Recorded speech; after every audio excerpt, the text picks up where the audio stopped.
Shalom, salam sejahtera buat kita semua. Marilah kita mendengarkan ayat Alkitab yang menjadi ayat renungan bagi kita pada hari ini, tertulis dalam surat 1 Yohanes 4 ayat 18, demikian bunyinya. Di dalam kasih tidak ada ketakutan. Kasih yang sempurna melenyapkan ketakutan, sebab ketakutan mengandung hukuman, dan barang siapa takut, ia tidak sempurna dalam kasih. Demikian pembacaan Alkitab. Suatu ketika, seorang kaya yang bijaksana kehilangan sebuah barang berharga dari rumahnya. Ia yakin orang yang melakukan pencurian itu adalah salah seorang di antara pekerjanya. Karena itu, pada pagi hari sebelum mereka mulai bekerja, ia memanggil semua bekerja dan menyuruh mereka berbaris. Kemudian ia membuat sebuah pengumuman. Saya kehilangan sebuah benda berharga. Saya tidak tahu siapa persis pelaku pencurian itu, tetapi saya yakin kuda kesayangan saya yang berada di kandang tahu siapa yang melakukan pencurian itu.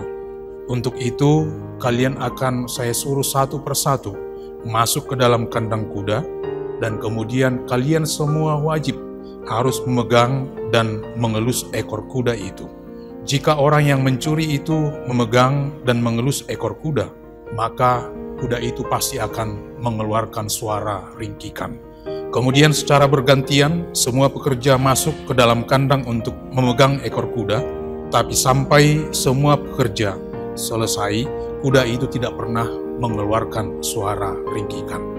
Kemudian para pekerja itu kembali disuruh berbaris. Kemudian orang kaya yang bijaksana itu memegang tangan mereka satu persatu dan kemudian mengendusnya. Lalu ia berhenti pada seorang pria, dialah pelaku pencurian itu. Ternyata ekor kuda itu diam-diam sudah dilumuri dengan minyak bekas penggorengan ikan, dan tangan semua pekerja berbau ikan kecuali satu orang, yaitu pria yang melakukan pencurian itu. Mengapa tangannya tidak berbau ikan? Rasa takut yang didorong oleh rasa bersalah karena sudah melakukan pencurian membuat ia tidak berani menyentuh ekor kuda tersebut. Tetapi tindakan itu justru yang membuat kejahatannya menjadi terungkap. Saudara-saudara yang terkasih, berdiri di hadapan penghakiman terakhir telah merupakan sebuah tahapan, sebuah proses yang suatu saat pasti akan dihadapi oleh semua orang.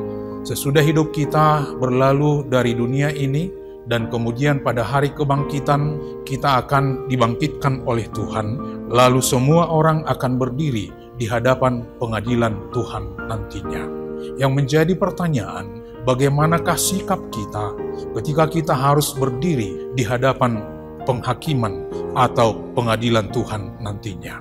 Apakah kita akan merasa tenang, merasa was-was, atau dihantui rasa takut? Saudara-saudara, menurut nats khotbah ini, kasih adalah kata kunci yang menentukan bagaimanakah sikap kita nantinya berdiri di hadapan pengadilan Tuhan. Jika kita sungguh-sungguh meyakini kasih Tuhan dan menjalani hidup berdasarkan kasih itu, maka ketika kita berdiri di hadapan Tuhan, kita tidak akan pernah merasa gentar. Bahkan sebaliknya, kita akan bersuka cita menantikan hari tersebut dan menyambut hari penghakiman atau pengadilan Tuhan.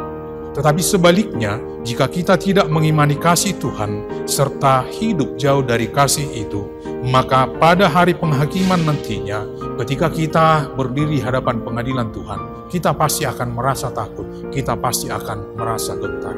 Karena itu, supaya terhindar dari rasa takut, ketika kita masih hidup di dunia ini, hiduplah dalam kasih, sebab kasih yang sempurna akan melenyapkan ketakutan. Amin.